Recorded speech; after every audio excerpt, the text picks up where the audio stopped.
আসসালামু আলাইকুম। Welcome everyone to my YouTube channel online English home tutor. আজকে আমরা দেখব নবম শ্রেণীর অ্যাসাইনমেন্ট ইংলিশ দ্বিতীয় সপ্তাহ। প্রথমে আমরা সিলেবাসটা ভালো মতো বুঝে নেই। অর্থাৎ এই অ্যাসাইনমেন্টটি করতে হলে আমাদের অবশ্যই সিলেবাসটি ভালো করে বুঝে নিতে হবে। সিলেবাস ভালো করে না বুঝলে অ্যাসাইনমেন্টের কাজটি ভালো হবে না। আমরা দেখছি যে এখানে অ্যাসাইনমেন্ট যে টাস্ক রয়েছে সেখানে কি আছে, ইউনিট অ্যান্ড ইউনিট টাইটেল আছে unit 1 father of the nation.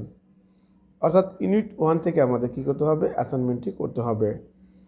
Lesson number and title আছে এখানে lesson 1, lesson 2, lesson 3 and lesson 4। এখানে মোট 4টি লেসন আছে, কিন্তু অ্যাসাইনমেন্টে কী আছে এটা আমরা ভালো করে একটু খেয়াল করি। অ্যাসাইনমেন্টে বলা হয়েছে প্রিপেয়ার এ ফ্যাক্ট ফাইল। ব্যাখ্যাতে দেওয়া আছে a short report of all the most important information on a person or subject. যেখানে প্রিপেয়ার ফ্যাক্ট ফাইল মানে হচ্ছে একটি প্রতিবেদন তৈরি করো। যে a short report of all the most important information, একটি যে সংক্ষিপ্ত রিপোর্ট বা প্রতিবেদন যে গুরুত্বপূর্ণ তথ্য নিয়ে কী সম্পর্কে, on a person or subject, একজন ব্যক্তি বা বিষয় সম্পর্কে। আচ্ছা, তো prepare a fact file on the father of nation Bangabandhu Sheikh Mujibur Rahman. যে বঙ্গবন্ধু শেখ মুজিবুর রহমানের উপরে একটি যে ফ্যাক্ট ফাইল বা প্রতিবেদন তৈরি করো। You can use narratives, pictures, images, information, newspaper clips ETC to support your assignment. এই অ্যাসাইনমেন্টের সাপোর্টের জন্য বা এই অ্যাসাইনমেন্টটি পরিপূর্ণ করার জন্য যে তুমি কী ব্যবহার করতে পারো, যে ন্যারেটিভস, কোনো বর্ণনা বা পিকচার বা ইমেজ বা ইনফরমেশন বা নিউজ পেপার ক্লিপস তুমি এখান থেকে ইউজ করতে পারবে। রাইট 180 টু 200 ওয়ার্ডস, যে 180 থেকে 200 ওয়ার্ডের মধ্যে লিখতে হবে। তো এখানে আমরা খেয়াল করবো যে ইনস্ট্রাকশনটা যে 1 আছে টপিক বা টাইটেল দিতে হবে, এরপর ইন্ট্রোডাকশন লিখতে হবে 2 নম্বরে, 3 হচ্ছে বডি বা ডেসক্রিপশন, অর্থাৎ যেমন যে ফ্যাক্ট ফাইল বা প্রতিবেদনটা করব তার বডিটা থাকতে হবে।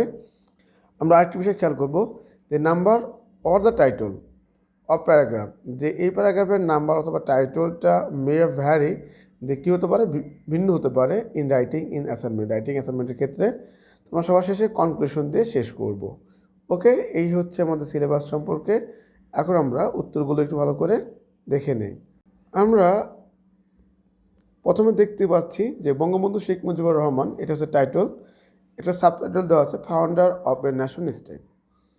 এই সম্পর্কে প্রথমে লেখা হয়েছে Bangabandhu Sheikh Mujibur Rahman is the greatest leader in the world, he is called the father of a nation. Bangabandhu Sheikh Mujibur Rahman and the history of Bengali nation is equivalent. তো আমরা এইভাবে নিজেরা পড়ে এখান থেকে অ্যান্সারগুলো বুঝে নেব। সম্পূর্ণ পড়াটা সম্ভব না, তাহলে অনেক সময় লাগবে। সময় সংক্ষিপ্ত করার কারণের জন্য আমি শুধু হেডলাইন্সগুলো বা যে বিষয়গুলো খুব দরকার সেগুলো আমি বলে যাচ্ছি।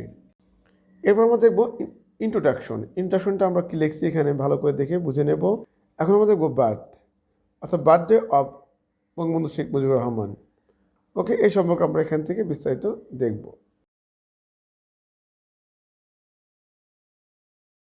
নেক্সট হচ্ছে ক্যারেক্টারিস্টিক্স। ব্র্যাকেটে লেখা আছে দ্য গ্রেট লিডার, তার যে বৈশিষ্ট্য, তিনি যে একজন গ্রেট লিডার, ঠিক আছে, এই বিষয়ের সম্পর্কে অথবা তার পার্সোনালিটি সম্পর্কে, ঠিক আছে, এখানে উল্লেখ করা হয়েছে। তোমরা এটা ভালো করে দেখে নাও। নেক্সট হচ্ছে ম্যারিড লাইফ, তার যে ম্যারিড লাইফটা এই সম্পর্কে এখানে লেখা, এটা লিখতে হবে এবং ভালো করে বুঝতে হবে। এরপর আমরা দেখছি যে পলিটিক্যাল ক্যারিয়ারটা কি, যে তার রাজনৈতিক যে ক্যারিয়ারটা বা তার পলিটিক্যাল লাইফ যেটা, সেই সম্পর্কে এখানে বলা হয়েছে। এটা আমরা ভালো করে দেখে বুঝে নেব।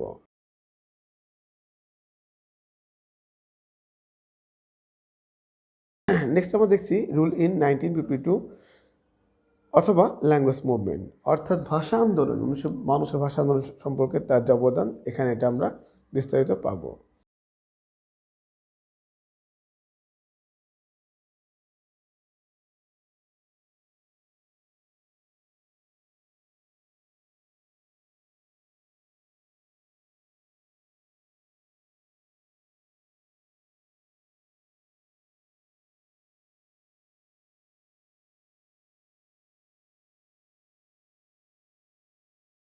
এখন আমরা দেখছি যে রুল ইন 1971 লিবারেশন ওয়ার, অর্থাৎ 1971 সালের যে স্বাধীনতা যুদ্ধে তার যে ভূমিকা, এই সম্পর্কে এখানে দেওয়া আছে।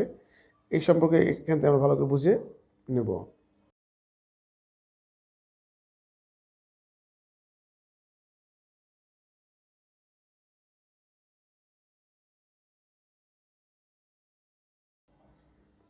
অবশেষে আমরা দেখতে পাচ্ছি যে কনক্লুশন। আমরা আজকের মতো এটা শেষ হবে কনক্লুশন দিয়ে। আমরা ভালো করে কনক্লুশন দেখে নেব এবং আমরা নিজের মতো করে উত্তরগুলো আরও সুন্দর করে গুছিয়ে লিখব। ওকে, এই ছিল আজকের মতন, এ পর্যন্ত শেষ। সবাই সুস্থ থাকবে, ভালো থাকবে। আল্লাহ হাফেজ।